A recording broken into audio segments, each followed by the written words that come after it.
लोकसभा चुनाव 2024 से पहले उत्तर प्रदेश में घोसी विधानसभा पर उपचुनाव का बिगुल बज चुका है। तैयारियां जोरों पर हैं और लोकसभा चुनाव के सेमीफाइनल माने जा रहे इस उपचुनाव को लेकर दोनों ही तरफ से तैयारियों को आखिरी रूप दिया जा रहा है। रणनीतियां गांठी जा रही हैं। सत्ताधारी दल और विरोधी दल की तरफ से लगातार कोशिश की जा रही है कि जीत उसी की हो।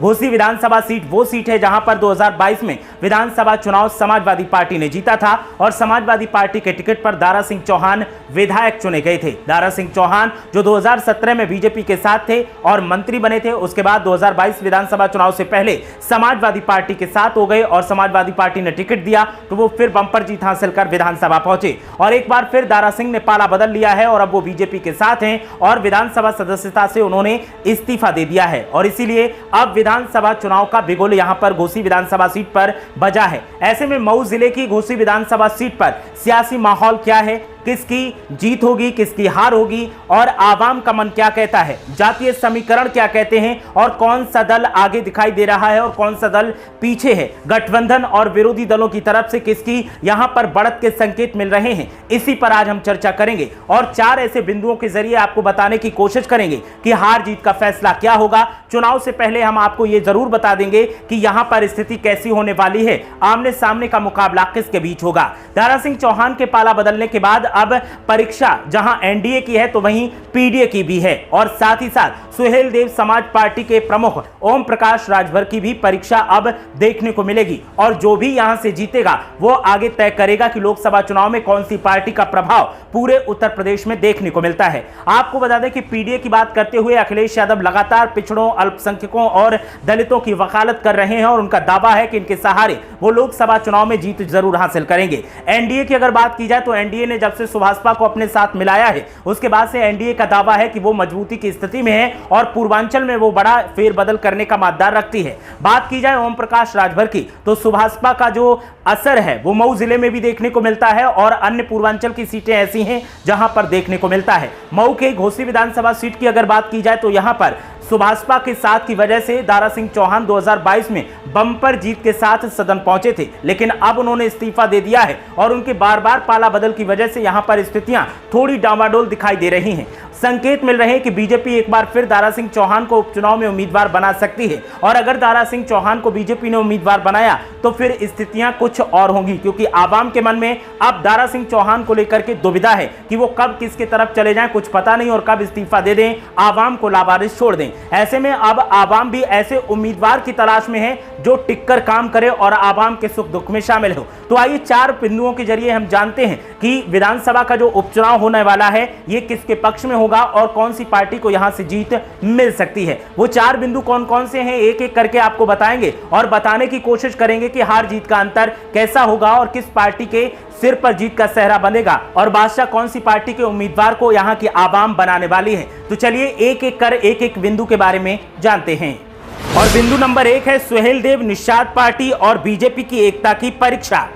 तो जैसा कि आपको पता है कि बीजेपी की तरफ अब सुहेल देव भारतीय समाज पार्टी के ओम प्रकाश राजभर आ चुके हैं, निषाद पार्टी के संजय निषाद भी बीजेपी के साथ हैं और बीजेपी गठबंधन मजबूती का दावा कर रहा है। घोसी विधानसभा सीट की अगर बात की जाए तो यहां पर राजभर मतदाता बड़ी संख्या में हैं और ये निर्णायक साबित होते हैं। ऐसे में सबसे बड़ी परीक्षा बीजेपी एंड गठबंधन की है जिसे एनडीए कहा जाता है। सुभाषपा और निषाद पार्टी का साथ लेकर बीजेपी का दावा है कि वो घोसी विधानसभा सीट पर जीत हासिल करेगी और लोकसभा चुनाव के सेमीफाइनल में जीत हासिल कर फाइनल चुनाव भी जीतेगी। लेकिन सवाल इस बात का है कि अगर राजभर की यहां पर पैठ नहीं देखने को मिलती है और बीजेपी को अगर हार देखने को मिलती है तो फिर इसका असर लोकसभा चुनाव पर क्या होगा। समाजवादी पार्टी हर हाल में यहां पर एनडीए गठबंधन को हराने का प्लान तैयार कर रही है और समाजवादी पार्टी का दावा है कि वो इस बार भी जीत हासिल कर लेगी। सुहेल देव भारतीय समाजवादी की अगर बात की जाए तो सुहेल देव भारतीय समाज पार्टी जिस पार्टी के साथ होती है उस पार्टी के उम्मीदवार के जीतने की संभावनाएं ज्यादा हो जाती हैं। 2022 में भी दारा सिंह सुभाषपा के सहयोग से ही जीते थे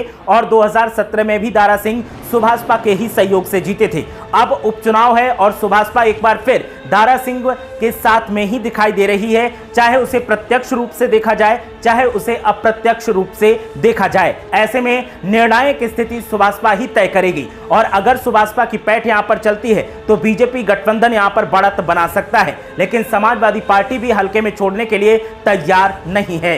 बिंदु नंबर 2, विपक्षी दलों की एकता की परीक्षा, सपा के लिए सीट बचाना चुनौती क्यों?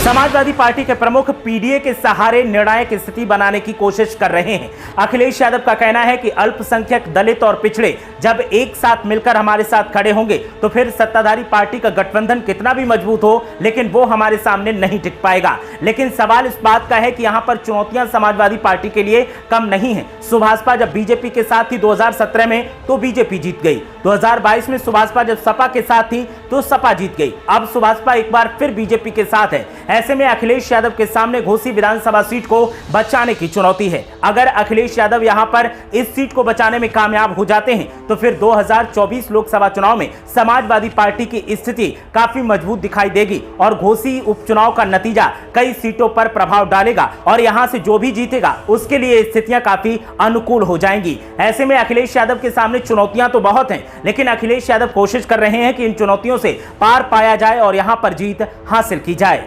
बिंदु नंबर 3, अखिलेश और राजभर के दावों का भी परिणाम।